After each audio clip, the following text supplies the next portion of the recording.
Ini merupakan lanjutan pembahasan bimbingan proposal skripsi untuk kelas 4B karena terputus tadi dalam sesi yang pertama. Ini bagian yang kedua.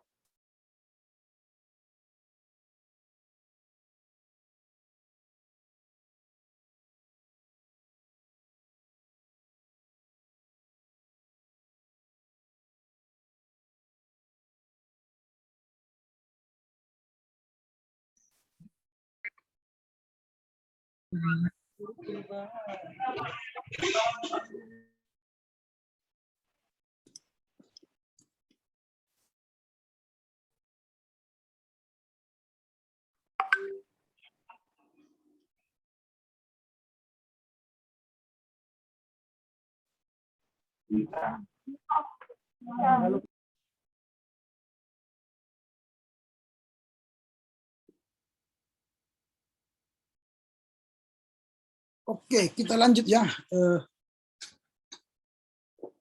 Inilah kuliah di daring ini. Terkadang dia ada terputus. Harus kita sambung lagi.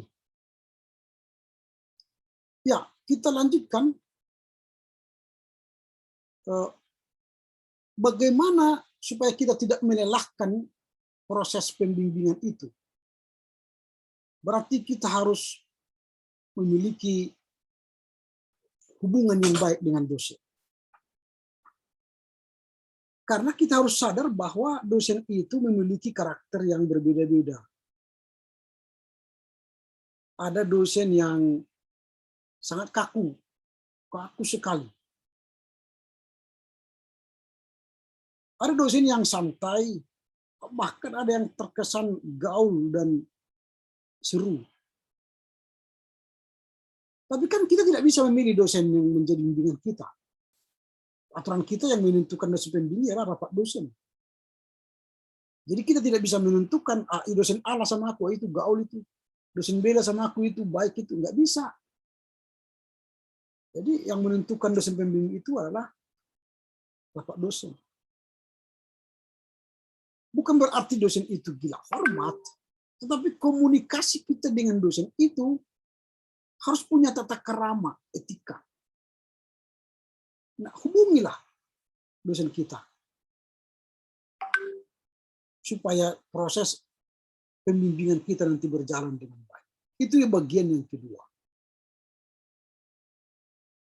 Nah, bagian yang ketiga supaya kita tidak melelahkan dalam proses pembimbingan nanti penulisan skripsi kita ke depan, siapkanlah bahan penelitian kita. Bahan itu bisa paper, bisa jurnal, bisa print out, bisa buku, bisa referensi, atau dan lain-lain. Yang penting ada bahan kita untuk studi. Misalnya contoh, kalau kalian misalnya nanti ingin membuat tulisan tentang sejarah di KPA, datanglah kalian ke saya, Pak, saya ingin membuat sejarah di KPA. Lalu judulnya nanti adalah sejarah PKPA dan perkembangannya sejak 1975 sampai 2021. Wah, bagus. Lalu saya katakan, tidak ada bukumu? Belum, Pak. Oh, ini, baca ini ya. Dari sending, gereja, dari gereja, sending ke GKPA. Baca ini. Nah, supaya lebih mantap lagi nanti, baca lagi buku ini misalnya. Buku ini. Menjadi manusia mandiri. Supaya lebih bagus lagi, baca lagi buku ini. Ini berarti kalian sudah punya referensi. Kalian sudah punya buku yang menjadi buku utama. Karena sering mahasiswa, ketika ditanya apa buku utamamu dalam penyelesaian skripsimu ini, dia bilang tidak ada. Jadi bagaimana mungkin skripsi itu akan menjadi baik kalau dia tidak punya buku utama, menjadi buku pegangannya. Nah itu. Jadi kita mulai sekarang sudah harus mulai mengumpul materi-materi, buku-buku yang akan kita gunakan. Apa buku utamanya? Apa buku pendukungnya? Kira-kira begitu. Jadi harus kita mulai sekarang siapkan, kumpulkan satu persatu. Gitu. Kalau saya tanya sekarang, apakah sudah ada di antara kita yang sudah memiliki buku utama menulis skripsi? Sudah adakah kalian sudah membayang-bayangkan skripsi kalian ke depan? Lalu saya sudah punya buku utama. Kalau sudah ada sekarang, wah itu keren. Keren. Nah, ini jadi misalnya saja kalau saya dulu memang sebelum menulis skripsi saya sudah bayang-bayangkan apa yang menjadi tulisan saya. Dan saya sudah mulai kumpulkan buku. Kalau dia satu dulu tulisan saya di skripsi adalah bertumbuh bersama menuju kedewasaan Efesus 4 ayat 1 sampai 6 itu sudah saya kumpul. Saya mulai kumpul buku tafsiran Efesus. Saya baca ceramah-ceramah, artikel-artikel. Nah, itu. Jadi kita sudah siap. Nah, ketika misalnya kita hendak mengumpul proposal kita sudah kerjakan. Sudah bagus. Ini contoh. Jadi misalnya kalianlah sekarang, apakah sudah misalnya begini, kita ini kan melihat nanti kemampuan kita, kira-kira bidang apa yang harus saya garap dalam skripsi saya semester depan. Lalu kita contohkanlah misalnya semester depan kita akan membahas tentang etika. Tentu kita sekarang sudah mulailah mengumpulkan buku-buku etika. Mulai etika Verkuil misalnya. Baru tulisan-tulisan JL Eka Dama Putra, JL Abineno misalnya. Sudah mulai kita kumpulkan. Pokoknya yang berbau etika kita sudah mulai kumpulkan. Sehingga pada saat menulis proposal, kita sudah punya bahan. Sehingga tidak merasa lelah. Karena apa? Karena kita sudah punya bahan. Itu bagian yang ketiga. Jadi sekarang mulailah mengumpul bahan-bahan itu. Lalu bagian yang keempat, supaya penulisan skripsi itu tidak melelahkan, kuasai isi proposal. Dan kuasai isi proposal skripsi Anda. Harus benar-benar dikuasai. Sehingga ketika kalian datang ke dosen pembimbing, kalian tidak hanya sekedar curhat, kalian tidak hanya sekedar minta tanda tangan, tetapi kalian memang benar-benar konsultasi akademis. Karena apa? Kalian menguasai proposal kalian. Ada yang menarik beberapa semester ini ya, ketika kita seminar proposal, lalu kita tanyalah dia kesiapannya untuk menulis skripsi ya. Kita tanyalah dia, apa alasanmu untuk menulis skripsi ini? Apa kira-kira yang membuat kamu tertarik untuk menulis skripsi ini? Dia nggak bisa jawab. Dia tidak punya argumen-argumen yang menjadikan kita percaya dia mampu menulis skripsi itu. Itu yang membuat kita ragu. Kalau dia tidak punya kemampuan menjelaskan apa yang hendak dia tulis, kita ragu. Maka banyak yang ditolak atau direvisi, bahkan diulang lagi seminarnya. Karena apa? Dia tidak tahu apa yang dia tulis. Jadi hati-hati, nanti ke depan harus kalian kuasai. Bahkan sering begini, apa pokok persoalan dari penelitianmu? Apa pokok masalah yang hendak diselesaikan secara akademis? Tidak ada masalah. Lalu dia katakan berdasarkan masalah di atas katanya, tapi tidak ada masalah yang diutarakan dalam latar belakang penelitian. Dan ketika ditanya, kalau begitu apa persoalanmu? Itu pun dia tidak bisa menjawab. Nah, artinya tulislah apa yang benar-benar kau kuasai. Jangan mengambang. Bahkan ada yang ditanya, apakah kamu mengerti apa yang kau tulis? Kenalkah apa kau tahukah masalah yang kau tulis? Dia jawab tidak. Wah, kan sulit. memberi kesempatan bagi dia menulis skripsi kalau dia tidak tahu apa topik masalahnya. Nah itu. Kemudian dalam menulis itu nanti hindarilah kata-kata ya yang bersifat general. Hindari nanti yang bersifat general. Apa yang bersifat general nanti? Nanti di bawah itu akan saya jelaskan. Tapi yang jelas nanti dalam penulisan skripsi itu kalian harus kuasai isi. Isi itu berarti apa alasannya, apa masalah, apa solusi, tujuan, manfaat, kemudian referensi buku-buku yang digunakan, kemudian metodologi yang kalian gunakan. Ini yang perlu. Nah ini supaya jangan melelahkan penulisan skripsi itu. Baru kalau ini sudah kita kerjakan, kita sudah tahu apa prosedurnya, sudah tahu bagaimana menjalin hubungan dengan dosen nantinya, kita tahu bahan-bahan yang kita sudah siapkan, kita kuasai materinya, ini persyaratan administratif. Apa yang harus kalian siapkan? Dalam menulis skripsi, nanti kalian bukalah transkrip nilai kalian di rumah. Mulai semester 1 sampai semester 7, semester 6 lah ya. Bahkan di semester 7 ke depan pastikan tidak ada di skripsi transkrip kalian itu tidak ada nilai E. Satu pun tidak ada nilai E. Maka kalian boleh menulis proposal skripsi semester depan. Kedua, tidak boleh 2 nilai D. Kalau ada 2, bisa menulis proposal. Tapi kalau ada 3, tidak boleh. Jadi minimal 2. Tidak boleh lebih dari 2. Lalu nanti hitung IP kamu. Kalau di bawah 2,0 IPK-nya, perbaikilah semester ini.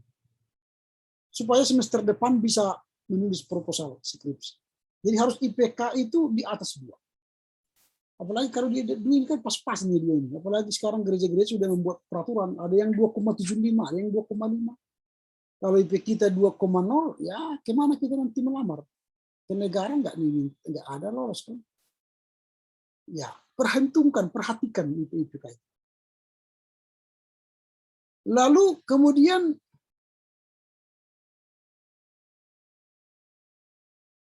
sampai di sini dulu sebelum saya lanjutkan ke bawah. Ada pertanyaan sampai di sini? Sebelum saya lanjutkan selanjutnya ada pertanyaan. Silakan kalau ada pertanyaan. Sedikit Pak, dari saya Pak. Silakan. Gini Pak, kemarin saya dengar Pak dari kawan-kawan nih Pak yang bercerita.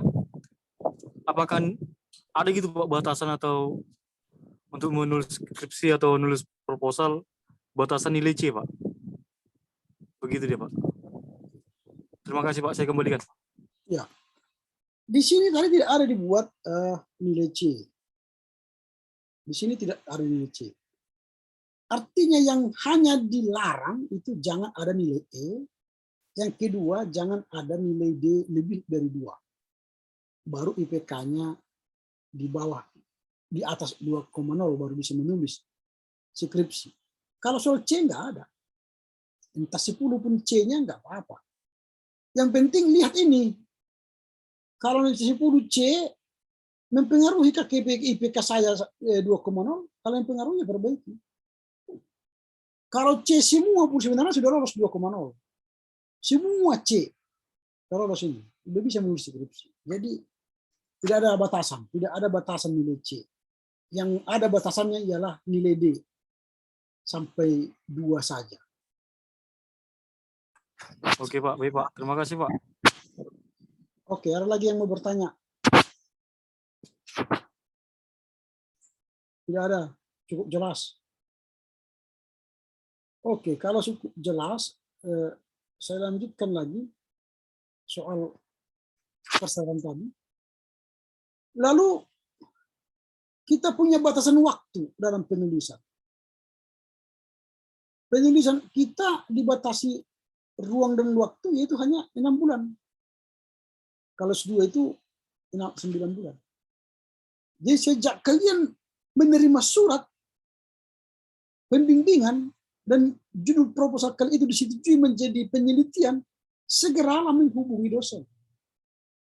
Jadi kalau 6 bulan berarti mulailah buat time schedule-mu. Proses pembimbingan dengan dosen. Supaya jangan terbuang waktu.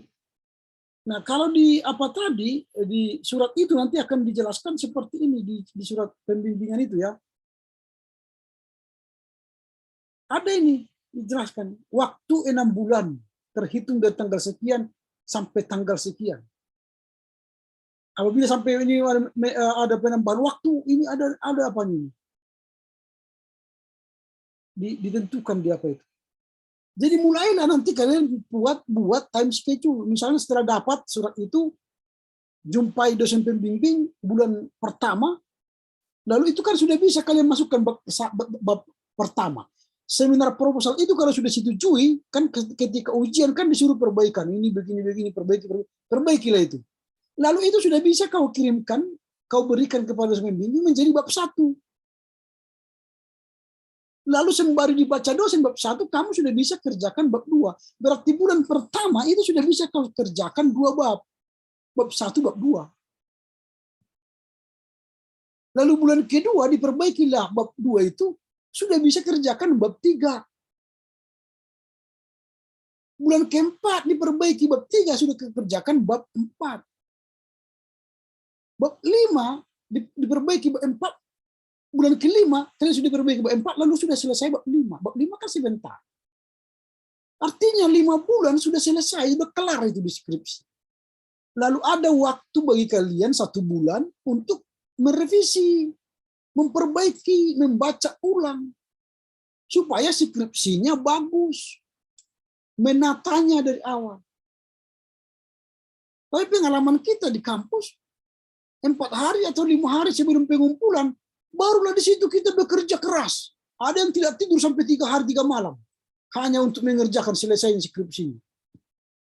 Dan itu bangga mereka mengatakan, Pak, kami 3 hari 3 malam tidak tidur. Itu kan kebodohan. Mengapa tidak tidur? Padahal dikasih waktu 6 bulan. Jangan-jangan nanti begini, habis 3 hari 3 malam tidak tidur, diserahkan skripsi, habis ujian skripsi, dinyatakan lulus, langsung masuk rumah sakit. Ngapain?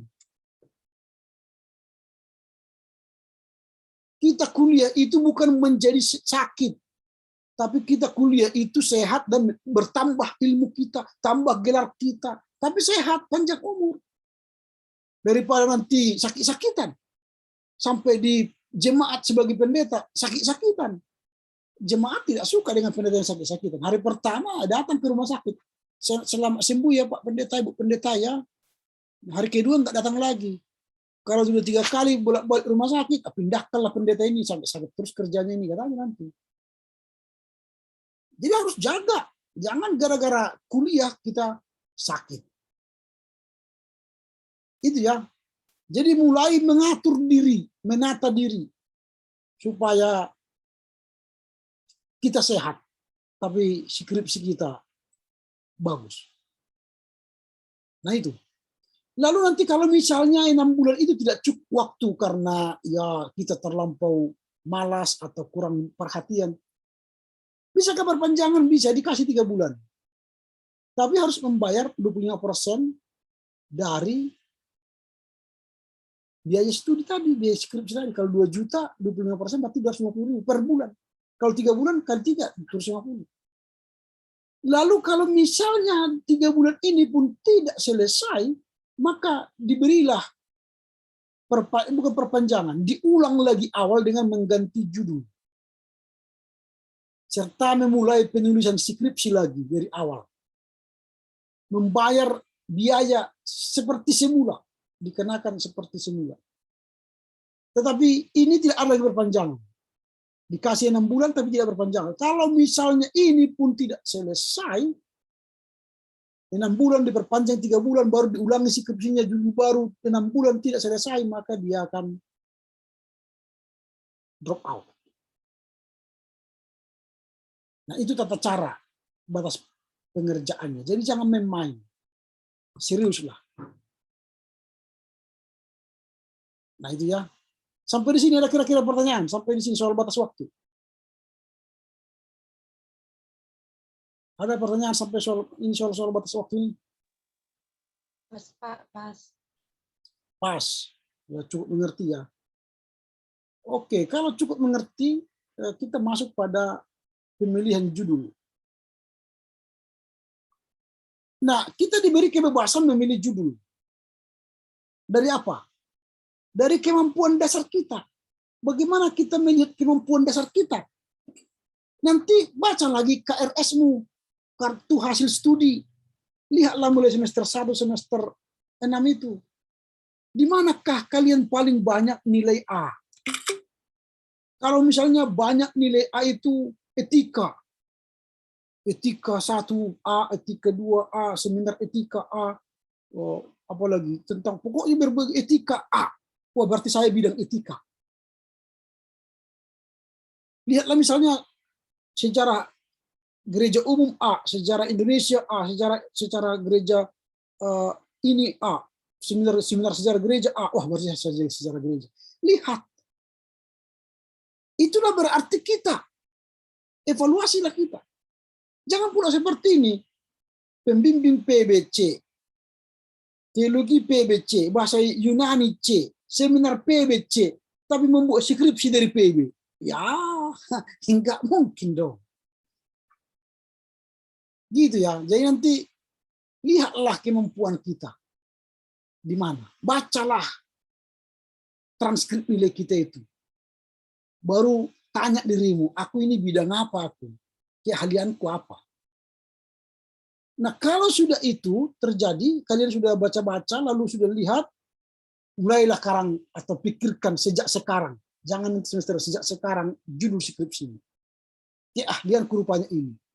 Nah, jadi kita yang memilih ya, kita bukan dosen. Lalu judul yang dipilih itu belum pernah dibahas sebelumnya. Belum pernah dibahas sebelumnya. Maka nanti pergi ke perpustakaan, mintalah judul skripsi yang sudah pernah dibahas kakak kelas, abang-abang kelas. Wah Pak, sekarang tidak bisa lagi dilihat skripsi. Iya, saya tahu itu. Tapi judulnya bisa. Kalau minta judulnya saja nanti ke perpustakaan. Supaya jangan sama. Nah, kalaupun nanti ada judul yang sama, boleh. Tapi harus berbeda variabel. Atau sudut pandangnya berbeda. Memiliki perbedaan metodologi misalnya, bisa saja. Tapi kalau semua persis, wah itu hati-hati. Tidak boleh. Kemudian judul skripsi ditetapkan oleh mahasiswa setelah kita bisa katakan berkonsultasi dengan siapa? Dengan dosen pengampu bidang studi tersebut. Maka saya katakan ada lobby-lobby. Jumpai dulu dosen-dosen yang kalian anggap cocok dengan kalian nanti dalam pembimbingan. Nah itu. Mungkin kalian bertanya begini, Pak, bisakah kami memilih dosen pembimbing kami? Jawabannya tidak bisa. Di kampus kita tidak bisa. Karena yang menentukan dosen pembimbing itu adalah rapat dosen. Lalu bagaimana kami tahu dosen pembimbing kami? Biasanya begini, kan nanti kalau ujian seminar, kan ada 3 dosen pembimbing, dosen penguji. Kan dosen penguji 1, penguji 2, dan moderator nanti kan. Biasanya dosen penguji 1 itu, itulah kemungkinan besar pembimbing utama kita. Biasanya. Tradisinya saya lihat seperti itu. Siapa yang menjadi penguji utama, nomor 1 di atas nanti dari 3 itu, 1, 2, 3, biasanya nomor 1 ini, itulah dosen pembimbingnya. Pembimbing utama. Kalau sampai pembimbing 2 nanti itu kan itu dibicarakan oleh dosen. Nah itu, jadi setelah itu kalian membuat judul itu harus singkat. Jadi tersingkat, ungkapannya tersingkat. Jangan banyak muatan-muatannya. Satu bidang saja. Jangan ada nanti misalnya di judul itu ada sejarah gerejanya, ada dogmanya, ada etikanya, ada pastoralnya, enggak boleh. Satu aja. Jangan banyak-banyak di dalam. Nah, jadi judul skripsi, misalnya kalau judul skripsi itu pendek, bisa di bawah nanti sebagai judul menjelaskan judul di atas. Tapi kalau judul itu agak panjang, nanti judulnya agak singkat. Nah itu ya. Lalu kemudian bagian yang ketiga, judul skripsi itu bagi pembaca, nanti kan skripsi kita kan dibaca orang. Bagi pembaca, skripsi kita itu harus dipenuhi oleh penulis. Janji kita yang di dalam judul itu harus dipenuhi. Artinya dijawab di skripsi itu. Kalau misalnya nanti judul kita etika aborsi menurut kekristenan. Berarti ketika orang membaca, pembaca itu akan mendapatkan etika aborsi di dalam skripsi kita itu. Kita berjanji menulisnya di dalam, di judul, maka di dalam kita berikan informasi-informasi etika-etika tentang aborsi, etika aborsi menurut kekristenan. Tapi jangan misalnya pula etika aborsi menurut kekristenan yang kita bahas adalah cloning, adalah bagaimana pengkloningan manusia, pandangan cloning manusia secara teologi, itu berbeda. Kalau ya aborsi, ya aborsi, jangan bicara. Kalau cloning judulnya ya cloning dibahas, kira seperti itu. Kemudian judul harus merupakan kalimat pernyataan atau statement, dan hindari judul yang berbentuk pertanyaan. Apakah aborsi diizinkan oleh kekristenan? Enggak boleh. Tapi pernyataan, etika aborsi menurut pandangan kekristenan. Itu pernyataan. Jadi pertanyaan tidak boleh. Sehingga judul skripsi itu harus singkat, padat, jelas, tepat, dan bersifat netral. Maka saya katakan tadi, judul skripsi itu pun tidak boleh mengandung generalisasi. Seperti sebuah studi ilmiah, suatu penelitian mengenai sedikit sumbangan dalam 1-2 aspek tentang beberapa kritik terhadap ini, jangan digunakan dalam judul skripsi. Dan yang terakhir ini, skripsi tidak boleh pengulangan atau penjiplakan dari karya tulis orang lain. Gitu ya. Baru soal pengajuan proposal tadi saya sampaikan di atas, kita diskusi dulu dengan dosen-dosen yang kita anggap akan menjadi pembimbing kita, lalu setelah itu tulislah papernya, lalu diusulkanlah kepada dikirimkan ke kampus melalui WhatsApp 1, oleh WhatsApp 1 nanti akan menjadwal ujian proposal skripsi, lalu ditentukan dosen penguji, setelah itu rapat dosen akan membahas apakah diterima dengan perbaikan atau ditolak dengan diseminarkan kembali. Setelah hasil ujian proposal skripsi diterima, baik perbaikan dengan diterima atau dengan perbaikan dan sebagainya, maka akan diberitahukan nanti siapa dosen pembimbing melalui surat pembimbingan itu. Sejak itu mulailah proses pembimbingan. Itu proses pengajuan seminar proposal kita. Nah, sampai di sini berakhirlah pembahasan kita hari ini. Ada kira-kira yang perlu bertanya atau ingin menambahkan penjelasan? Silakan. Ada yang mau bertanya?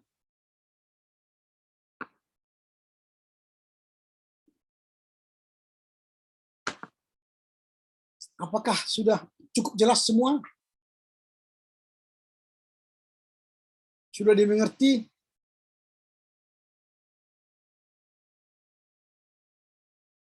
Kalau sudah dimengerti semua, kita supaya kita tutup dengan doa. Sudah jelas, Pak. Oke, kalau sudah jadi jelas semua, baiklah. Kita akan menutup perkuliahan kita. Silakan nanti buka kamera masing-masing supaya saya foto bersama. Lalu cocokkan nanti wajahmu dengan kursi-kursi yang ada itu. Kita berada di kelas virtual, lalu kita duduk di kursi virtual. Cocokkan wajahmu. Sudah ya? Di halaman pertama kita foto.